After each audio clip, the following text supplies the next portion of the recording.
obi biara akwaba Edeba Syndicate TV so midi ene obaya gege eya Kelvin Taylor na yira one ne wa America mama itrem o sisa awale akwantuo na one Kelvin kon enya dia obetimi bio adanya o sisi katwitwiri dia ya papa akompre ko Kennedy Japan akwa edi akoto Kelvin 3 so no enya dia eyesika ke 20 ontumi sa awale ebim oh sanso na oba pa Christy ono so ana ochirem o so yo oba na se empaso agro edo kon a bisa de bia mama mama ne nkwa mebuso bu edo no kon so ehye no ho ofele o sister eya bisa o kansam edify eya awarefo ho so bebre ye de mu nchiremu eba beso mo Royal Highness and me guest for the day ye twa ho ye ba ye de nyaka nyina eba beto am so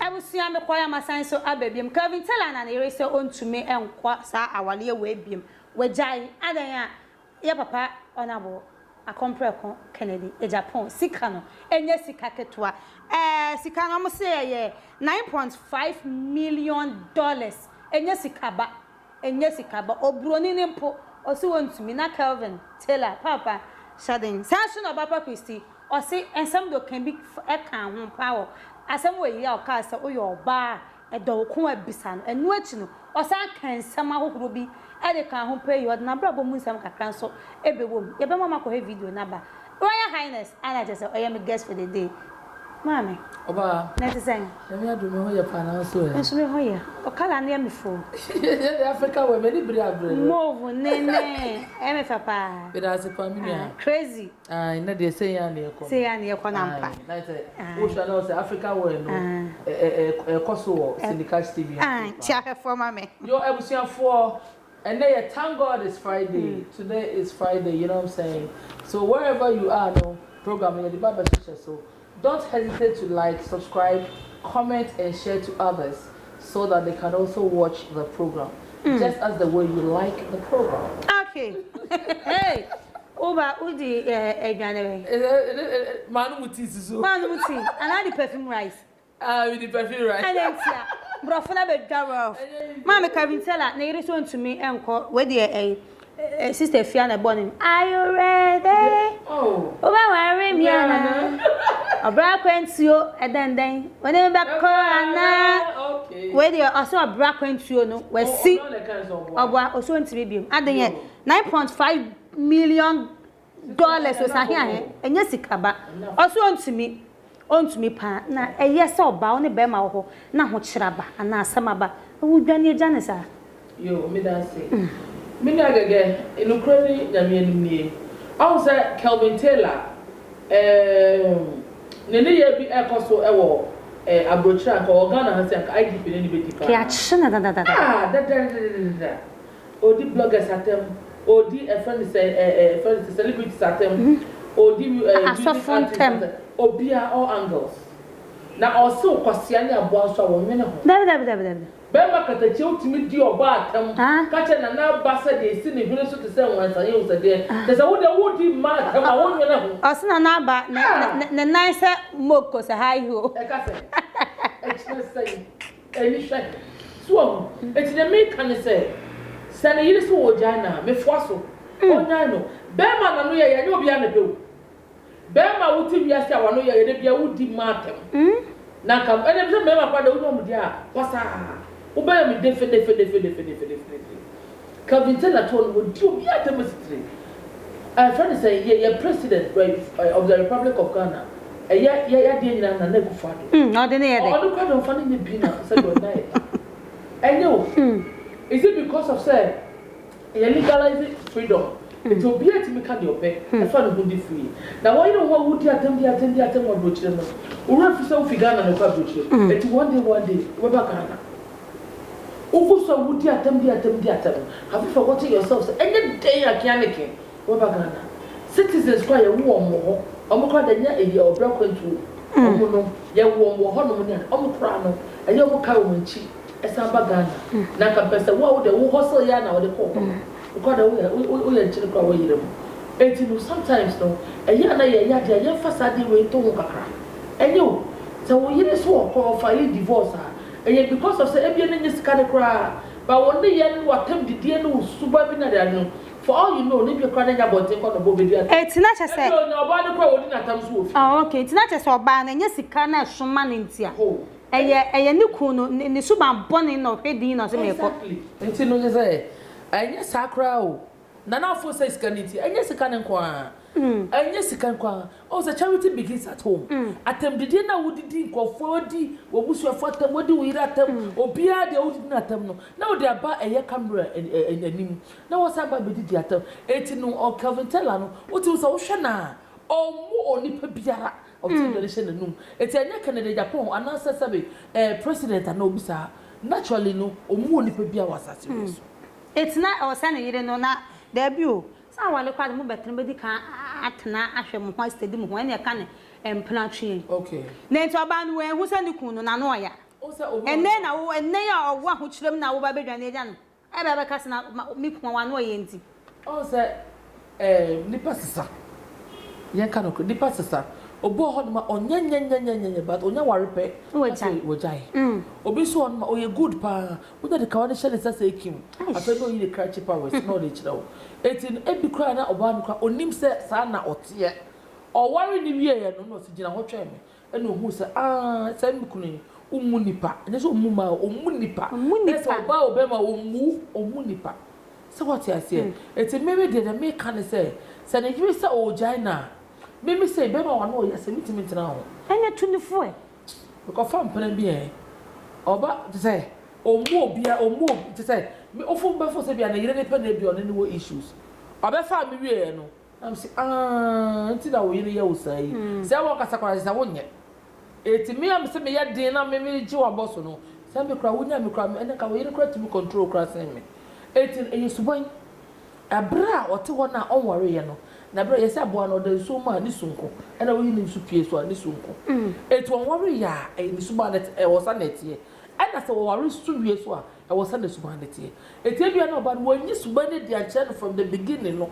etu fa ware ni wie ye no watena ho na fe se kro ba ne ko odi na tem ofie kra sa oba bonti be the bloggers say celebrities for them etu oba no so be jana e fwa so ba of fwash na se bible say ye nya wale oba no kwa de obroni nti ono kwa de bible no kwa de ono de ye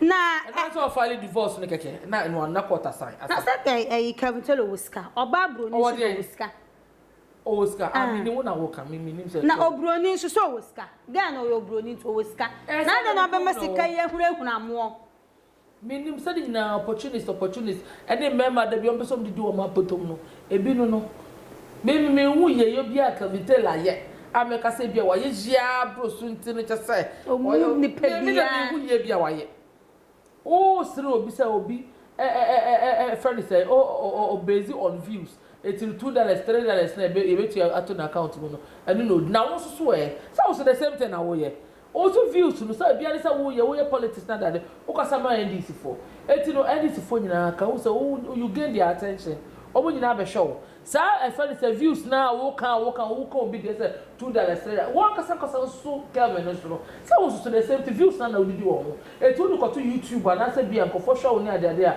say Facebook ra etu aka sa be say bia TikTok etu aka Facebook etu aka Instagram etu aka enya hibia but YouTube na chikese pa so tell say what nya ko to YouTube etu wo ya na ko to YouTube na ya say the kwakwa ni enti na ya ko to YouTube enya sika pro $2 ne $3 no one year enya no bi enti na ko to no eya go wa you nefa eya go you ma me take a break because asema aba no enya walija ye asem kura ana obapa Christy abeka sa papa o se awaliye bi mu ho a titu de afa wale kran tonchen kakra woni be mebu ho se mpna sister be mani timi ye serious agro nim che se me sa relationship sa de meja yo se na me pesere ne se na me pagro no me no betra wa ye so asif bi asa wa serious abro so ye ni agro bi na me yo the sometime no wa yo we are not no agro no hwe boy Obapa Christy chiremu a o se sa setena bi sa de onuya menkom o so ni wukun ni agro sa agro wo fi a secret bi ani muntem mudi nkomodi agro a utimi kan wasam chire no so utimi kan wasam na sam chire na mo share ideas mutsem ho ase ka enkwala wo fi nyina enkabom edeba Onyame wajimi Owade wajimi First say everywhere how we move. Hey, we just said ni jene ho pa. No, ni jene ho. Yes. Sure. They say there. Wakwa wale pa. Because time I know the pastor love ho no. Na o ma out cry make us say. Debi. Odabi and dan so or the interview here then. Wabre. Eti say nyame agena free oha obi mu. I didn't know chile no. Ti na chile no. Eti onye na ho no chile. Na sex no make me ba. Se woni be ma wo ho. Na be ma no. Sebi obeda ono obeda enkwala hwe nti na metu sebi ka me kasa ro abusiafo se woni be ma ho na be ma no udon ono so don boti ho na ono ba beda ana se oba be wo sabe a oni be pempem wa enye be ma no fitinya na ofitinya no na oda ho se yesu asemua no na oba beda ho so it doesn't work like that e trust odi unu fudi agro tobo okisi tobo so what there no eti what kisi wu edu nu fodi agro wie no wo ka se oba ne kwa sa wo obi a wo be won tantam kra wo ho be fo eti so start say oba be penetrate a when na orgasm dada eti onya di fure mu na eho no afford dada say enkonko a eti oba pe christian no be kan it really makes sense we make a point pa when the matter of say or a gospel musician no say ya yen fra match pa yen fra match aso for kwa yes sex it me I see it say obapa christy do can it is really making sense here because so only bema beda and say bono oba beda I don't think say agro bia animu ofitin na ro ho na me medie da bi as say woni di agro u na sum ne na no ne nufu ne post no wo di ne u so eh mame teta break na me akwala pa mi nima de konko aka pa me ntiase aya ma dwemu nyina he nim ni oka ya fa e ho de no nto nche na bia fa to che say obaba christian be kasa oba kasa bet ya somebody de oka bebre ya san fa bi enfiri mo san ka say mama na ni gi ne ho pa na wale we do tum sabon because during interview ni ka say me hu ni say wani ju awa wale mo se hwe afẹ me kalampo na cha sa wale pan so timi ma o honam process o kala to so yes spams kra utimi de sra ma o body ni yakama pa e to so neat be ma no wa fire wie no na wa release na wa pepia babonte no utimi de o sa wo de we bom na de we bom na wa robi na no sa o de ye wonim sa ma me wa wate yes o de ye wo we yakama pa o wa wate akola na o de na cha so ode tretre eye ne ex na say I also ne ex husband no eye pastor love ono so emre bi atwom obekasa bebre say oba ne bebo na kutie o mo na kutie mfa na ho but the hesa ono so hu say oba no movie on still it wants to forget about every rumor and whatever that comes out of her mouth and then wants to move on there because e come here koye say as a monitor the steps and am obi obetu bia woni wo ni ade maybe hu ni say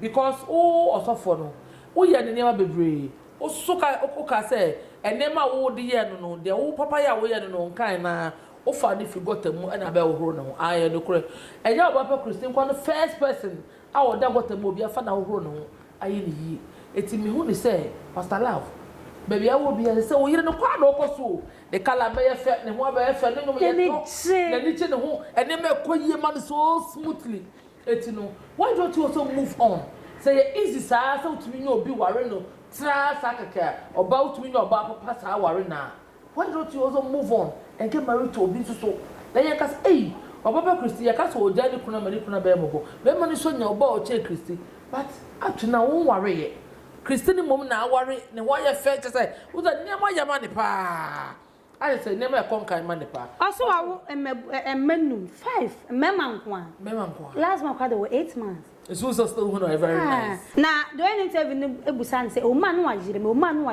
also hwe me o hwe na wo hu Ghana ha me kwanyama ba so papa Christy what's wale ni mu any janga na o te wo kro be ka say it is say na ne papa we nyina wo hokra mame na me fa mu braye na so no ka won famusa ko su no brego wo hwe ne yate we na ka show no ya dance die na wo to nwa wonya hono no e de show eti no enema bibi sai no na bibi so yeye eti no ka na koma to no ye ba bia si a wo no onyame na aye na dom sa because o ko broche basin suo ne nyina no e by grace ne nyina e by grace arefo mo men kwhwe oba pa enum nsem ne bi emra ne num nsem no kra no enu kra hu say yes obwani jem power na wariem mo men kwhwe emra na ye ma me mo nsem ni tofa yen sorry so na o ma say me o ma 5 2 to be 9 ma wo for kra we say 8 months 8 months that's right on the 25 much am I say me mo mama o mama wow almost so I'm going to hold. I don't think football team. Meaning, dear, I'm a person or Yemen. I think some of you are the professor of the Mekon. That's right. That's all the other boss who I'm using. Oh, who will come on the Amcon Yamaba?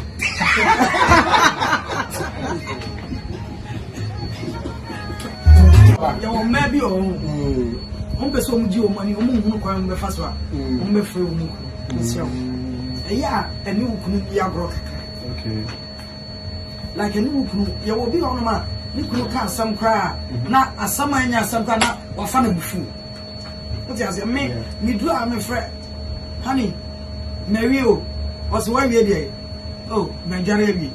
Why are you a cosmo at the Basama? Oh, guy.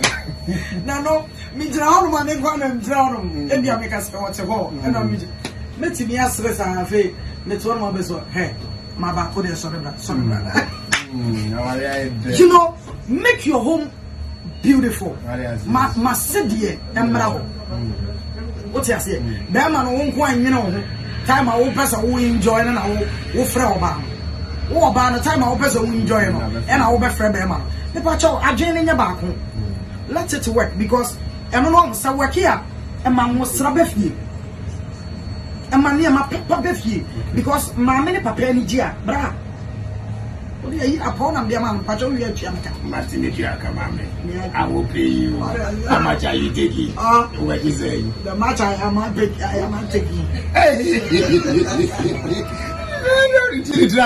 will take more. You will take more. Yes. Yeah, you need more. Is there a boga? What's the Ghana in Germany? Yeah, that's right. That's right. Maybe I am see you, man. You can't do it. That's it. What is it? Yamia don't what to our area and Mark when it's Jimmy. Hey, how do you? I'm okay. I'm really, really good. Now that won't have a color. Okay. I quite okay. Sadia ni na my color. Come on. Yeah, dear man. Meaning. For my name, yeah, quite the gloriness. My heart I give to you. I form one cassa, Martin or kind, or Bapam when need Jim, or Wawali. Hey, I want to put dear wine a benya.